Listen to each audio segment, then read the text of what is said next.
అమ్మా కనక టీచర్ వచ్చారు, నేను వెళ్ళొస్తా.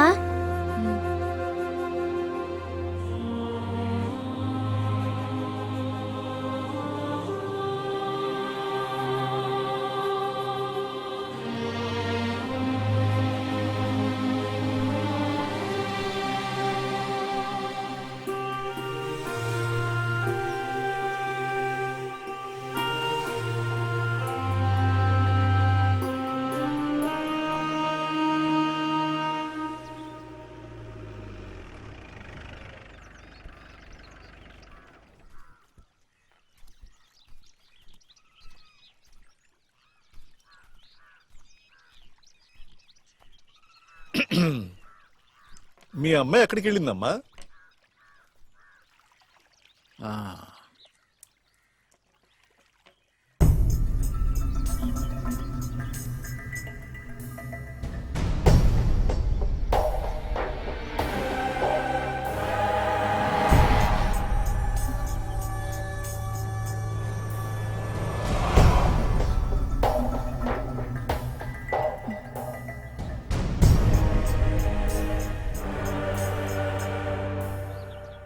నీ మొగుడు నిన్ను మాత్రమే కాదు, నన్ను కూడా మోసం చేశాడు.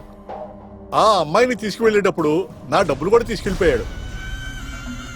వాడిని ఊరికే వదిలిపెట్టను. వాడు ఎక్కడికి వెళ్ళినా సరే 3 రోజులు పట్టుకుంటా. నువ్వేం దిగులు పడకు. అతను పోతే పోయాళ్లే, ఇప్పటికైనా నీ మనసు మారితే నువ్వు సుఖపడతావు. ఎందుకు ఇలా దిగులు పడతావు? వాడు ఇంకా చచ్చిపోలేదు కదా. ఒకవేళ అలా జరిగినా కూడా నువ్వేం దిగులు పడకో, మేము ఉన్నాం కదా, మేము చూసుకుంటాం. అదే మీరే చూసుకుంటారు. పిల్లల గురించి ఆలోచిస్తేనే నాకు బాధగా ఉంది. మరైతే నేను ఇంకా బయలుదేరినా, అప్పుడప్పుడు వస్తానే. ఆయన డబ్బు తీసుకునే నీ మొగుడు పారిపోయాడు. ఆ కోపాన్ని ఆయన ఏమన్నా నీ మీద చూపిస్తున్నాడా? అదే మా అయ్యగారి మంచితనం. ఆయనది బంగారం లాంటి మనసు.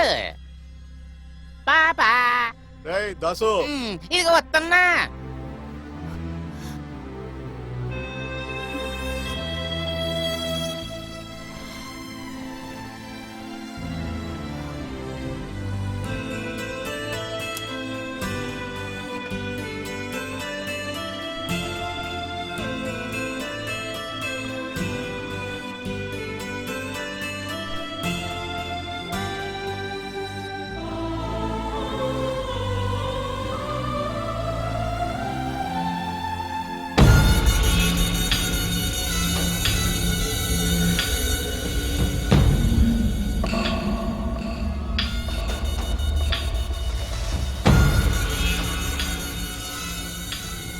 ఏంటమ్మా అలా చూస్తున్నావు?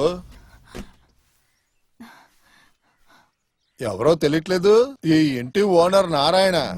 ఏంటి నువ్వు అడిగేది బాగానే ఉంది తల్లి. ఇంటి అద్దెకిస్తే కుక్కలు రాకూడదా? నీ మొగుడున్నప్పుడే అద్దె సరిగ్గా ఇవ్వలేదు. వాణ్ణి అడిగితే దెబ్బలే దొరుకుతాయి. ఇప్పుడు నీ పరిస్థితి తెలుసు. నేను ఇప్పుడు ఏం చేయాలి? నువ్వే చెప్పమ్మా. అద్దె ఇవ్వట్లేదంటే ఇల్లు ఖాళీ చేయాలి. అదే కదా పద్ధతి. ఈ పిల్లలతో నువ్వెక్కడికి వెళ్తావు? అంత చెత్త పని నేను చెయ్యను, కానీ అద్దె కావాలి నాకు. కానీ అది డబ్బుగానే ఉండాలని నేను అనుకోవట్లేదు. మీరేం మాట్లాడుతున్నారు? నీకు అర్థం కావట్లేదా? అద్దె విషయాన్ని నేను అడ్జస్ట్ చేసుకుంటా, నువ్వు కొన్ని విషయాలని అడ్జస్ట్ చేసుకో. ఒకరికొకరు అడ్జస్ట్ చేసుకోపోతే ఎలా బతకడం? ఏంటి, నేను అప్పుడప్పుడు వస్తాను. బయటకెళ్ళు. నీ అద్దె నేను తీసుకొచ్చిస్తాను, కానీ ఇలా ఇంట్లో పులికొచ్చావంటే నీ కాళ్ళు 2 విరగొడతావు. వెళ్ళరా, బయటకు వెళ్ళు. అరే నన్ను నువ్వు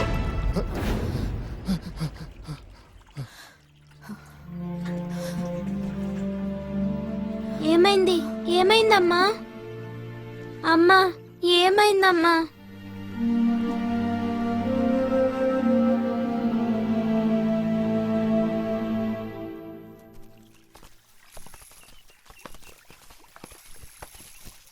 కూర్చోండి. పని ఎట్టా సాగుతుందేటి? గొడవలే లేవుగా. గొడవ ఏదైనా ఉంటే మీరు వస్తారు కదయ్యా. మీరు చెప్పారు కాబట్టి కూలి విషయంలో అయ్యగారు కొద్దిగా దిగి వచ్చారు. అది సరే మీ ముందు అయ్యగారు ఓడిపోయారు కదా. అలానే ఏం కాదు గానీ ఒకరికొకరు సాయం చేసుకుంటే కదా బ్రహ్మాండంగా ఉండేది. అవునవును.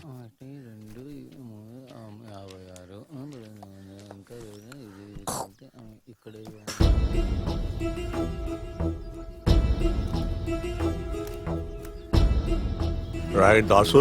అయ్యా ఏంట్రా పార్టీ వాళ్ళు వచ్చారు? ఏం ప్రాబ్లం క్రియేట్ చేయడానికి వచ్చారో ఏంటో. పని వాళ్ళతో మనం ఎక్కువగా మాట్లాడకూడదు. ముందు వాళ్ళని రమ్మను. ఇప్పుడే పిలుచుకొస్తాను. వ్యాపారం ఈ సోట్లో మాత్రమే ఉండకూడదు యజమాని. అప్పుడప్పుడు సరుకు ఒడ్డు దాటాల. మన తాడుకున్న పేరు విదేశాల వరకు విస్తరించాలి. ఏదేమైనా కార్మికులకి ప్రయోజనం చేకూరాలి. ఏమైనా దీనిలో కొన్ని సమస్యలు ఉన్నాయి. అలాంటిదేం కాదు, నేను మీకు అవసరమైనవన్నీ చేసి పెడతాను. కూలి పెంచమని నేను చెప్పినప్పుడు మీరు ఖచ్చితంగా చేశారు కదా. ఇదేదో నా తరపు నుంచి తృణమో పణమో అనుకోండి. ప్రాబ్లం రాకుండా ఉంటే చాలు. ఎటువంటి గొడవ జరగదు. ఫారిన్ కంపెనీ వాళ్ళు నేరుగా ఇక్కడికి వచ్చి మన సరుకును చూస్తారు. వాళ్ళు ఓకే అంటే అంతా ఓకే. ఆ ఏర్పాట్లన్నీ నేను చూసుకుంటాను. మీరు చెప్తే చేయకుండా ఉంటానా ఏంట్రా? చిన్న పని ఉంది, నేనే వచ్చి కలుసుకుంటా. అలాగే మనం డీటెయిల్ గా మాట్లాడుకుందాం. ఓకేనా? వెళ్ళండి. ఏమైందిరా? త్వరగా చెప్పరా. నోరు మూయ్.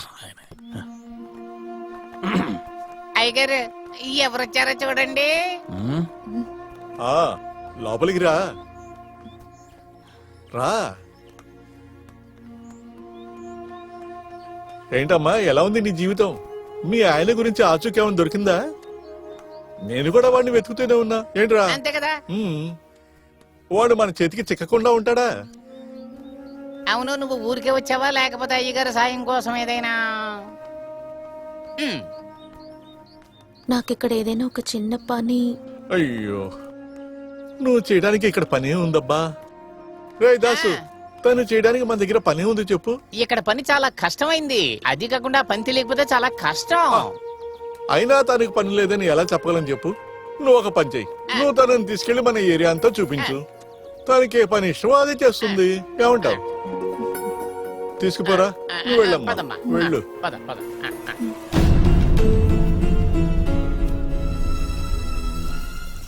కార్తీక్ వెళ్ళిపోయిన తర్వాత ఆ పనులన్నీ నేనే చేస్తున్నాను. అతను నమ్మినందుకు అయ్యగారికి బాగా నామం పెట్టాడు.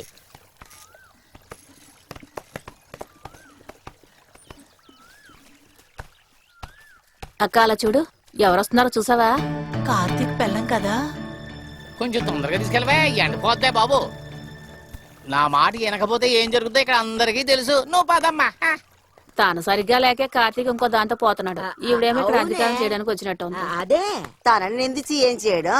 కొంతమంది చేసిన పనుల వలన తన పిల్లలతో రోడ్డు మీద పడింది. ఎవరిని ఇప్పుడు మాట్లాడుతున్నా? నా కూతురు ఇప్పుడు ఎవరిని వలేసి వాళ్ళలో వేసుకోలేదు. అంతేకాకుండా ఇంట్లో ఉన్న ఆడది సవ్యంగా ఉంటే మగోడు ఎవరింటికి వెళ్ళడం. ఇది చేసిన పనుల వల్లే ఈ వయసైన కాలంలో మంచినీళ్ళు ఇచ్చే దిక్కు కూడా లేకుండా ఉన్నాను. నేను ఒంటరి అయిపోయాను, చూసావు కదా. దీనికి భయపడే నా కూతురు ఇల్లు వదిలి పారిపోయింది. చేసిందంతా చేసేసి ఇప్పుడు ఈ అమ్మాయిని నిందిస్తున్నారు. ఇక్కడ నువ్వు బతకాలని మాత్రం అనుకోకే. ఇదిగో చూడు, నోరు మూసుకుని పని చేయి, లేదంటే పని నుంచి పీకెత్తాను.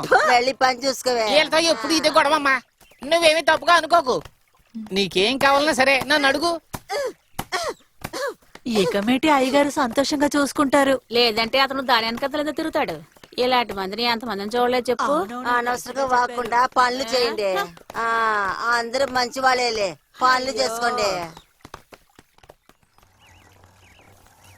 ఏమన్నా అర్థమవుతుందా? రా, నేను నీకు నేర్పిస్తాను. నువ్వు తప్పుకో. నేను నేర్పిస్తాను మేస్త్రి. నువ్వు నీ పని చూసుకో. గొప్పగా చెప్తున్నావు కానీ. ఇలా రామ్మా. దేవుణ్ణి తలుచుకుని మొదలుపెట్టు. ఇదేమీ అంత కష్టమైన పని కాదు. అక్క మీరు అటువైపు వెళ్ళండి. నువ్వు రామ్మా. పని త్వరగా నేర్చుకోవాలి, లేకపోతే అంతేమని నీకు.